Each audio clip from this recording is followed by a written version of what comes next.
The highest distinctions is service to others. King George VI.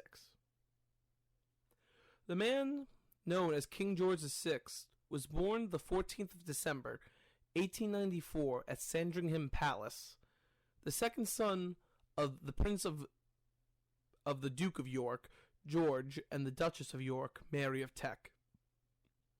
He was the second son of the couple, as I said before. His grandfather was the Prince of Wales, and his great-grandmother was Queen Victoria. His birth name was Albert Frederick Arthur George. He had a rough upbringing, not only being the spare in the line of succession, but having a terrible stammer, one which his siblings would bully him mercilessly over, and also having an abusive governess, who would slap and starve the young child. He would suffer for a period until his father and mother discovered the abuse and dismissed the woman. After the death of his great-grandmother and ascension of his grandfather to king, he now became the third in line for the throne. But again, it was not expected that he would in fact inherit the throne.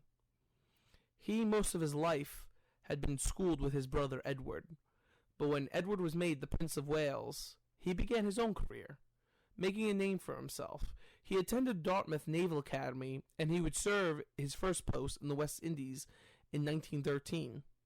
But he would become ill. In 1914, when war broke out, he would be brought to Aberdeen, where he would have his appendix removed as the source of his illness. Unlike his brother, he would serve throughout the First World War, where he fought in the Battle of Jutland, earning accommodations and a lot of heroic actions. After the war, he would attend school at Trinity College in Cambridge, where he began to learn politics and economics. Also after the war, his father, who had slowly become more reluctant of his brother Edward, gave him the title of Earl Inverness in Scotland and Baron of Killarney in Ireland, sort of to mimic the Prince of Wales titles of Duke of Cornwall and Duke of Rothesay. He would in 1923 marry a minor Scottish noble's daughter named Elizabeth Bowes Lyon. Very soon the couple would welcome two children, Elizabeth and Margaret. But geopolitics were escalating in Europe. In Russia, the Bolsheviks, led by Joseph Stalin, were causing fear in Eastern Europe with their failed wars against the Eastern Bloc countries. And Central Europe was becoming scared by the jackboots of the Nazis in controlled Germany. The king was becoming old, and Albert's brother was not seeing any interest in ruling, and Albert had to take on more activity in politics, corresponding with ministers and members of the government. George V had become contemptuous of his son, favoring his younger son, but in 1936, George V would die. Immediately, Albert and his mother declared Edward the new king, but things turned dark quick. The government refused to accept Edward, especially had he married Wallis Simpson. In late 1936, Stanley Baldwin, the Prime Minister, told Prince Albert that if his brother did not abdicate, the entire government would resign in protest, leaving the United Kingdom an empire with no government. Edward agreed, resigning in favor of his brother to succeed him. On December 11th, 1936, not even a year into his reign, Edward VIII resigned, and Albert was declared king. Instead of being King Albert I, he picked his regnal name to be King George VI to respect his father. In Ireland, the abdication triggered the Irish Free State Parliament to finally declare independence when they removed mention of the monarchy from a technicality in the Free State's charter, which would lead to the abolishment of the Irish Free State and the foundation of the Republic of Ireland. 4 months later, on May 12, 1937, King George VI was crowned king and his wife Elizabeth, queen consort. His daughter Elizabeth was now the heir to the throne, and the king went on a royal tour of the empire. visiting African nations, the North American holdings, and even visiting the United States, where he would meet President of the United States, Franklin Delano Roosevelt. He was initially going to follow his father's footsteps and be crowned Emperor of India in Delhi, but after the estimation of price was done, it would have bankrupted India to have the ceremony, so the king decided not to. Though, from a caring spot, this would push Indian nationalism more throughout India. Unfortunately, Indian independence was not next on the list for the king, as in September of 1939, Nazi Germany invaded Poland, setting off the Second World War. Now, much like during the Great War, there was nothing much the king could do, other than be a leader to his people. But as the Blitz began in London, the merciless nighttime bombings from the German Air Force, the Luftwaffe, a question rose if the royal family should leave England and become another king in exile, ruling from Canada.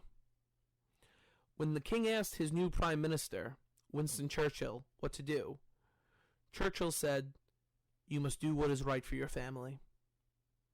The statement hit the king. Though he did have his family, the queen and 2 princesses, he had a larger family, that being the United Kingdom and Empire.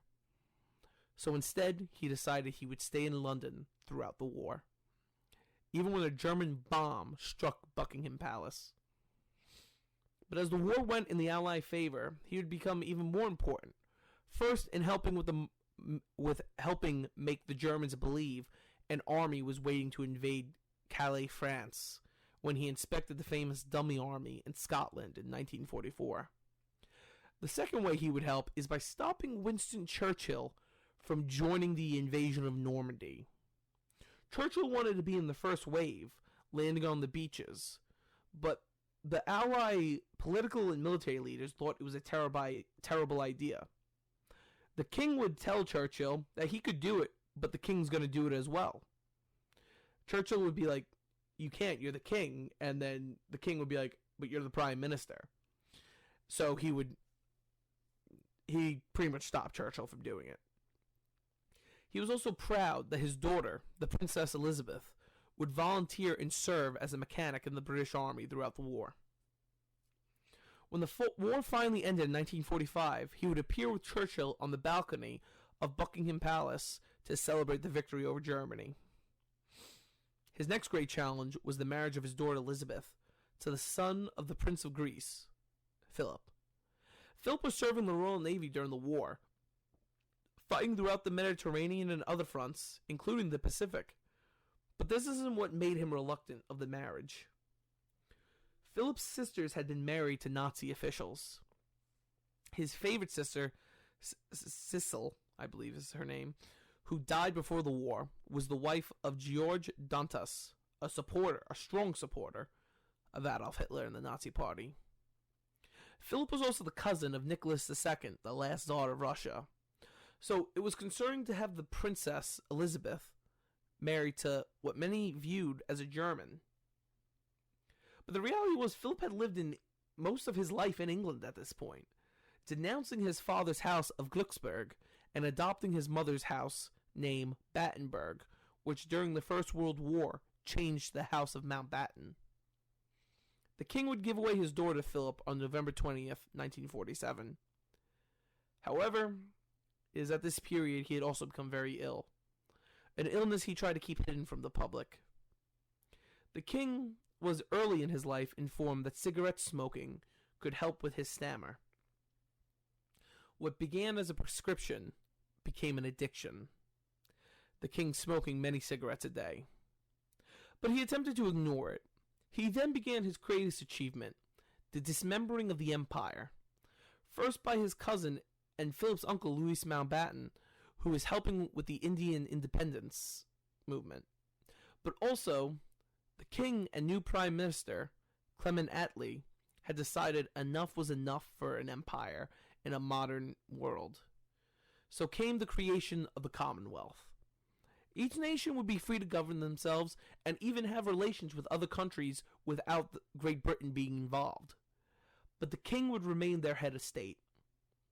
This is what he would consider his greatest achievement, righting the wrongs of his ancestors in a way, granting freedom to those oppressed nations while still keeping a union with their now shared history. But in mid-1951, his illness took a bad turn. His doctors had found large clumps on his lungs and insisted they had to remove the lung immediately, choosing not to tell the king exactly what the clumps were.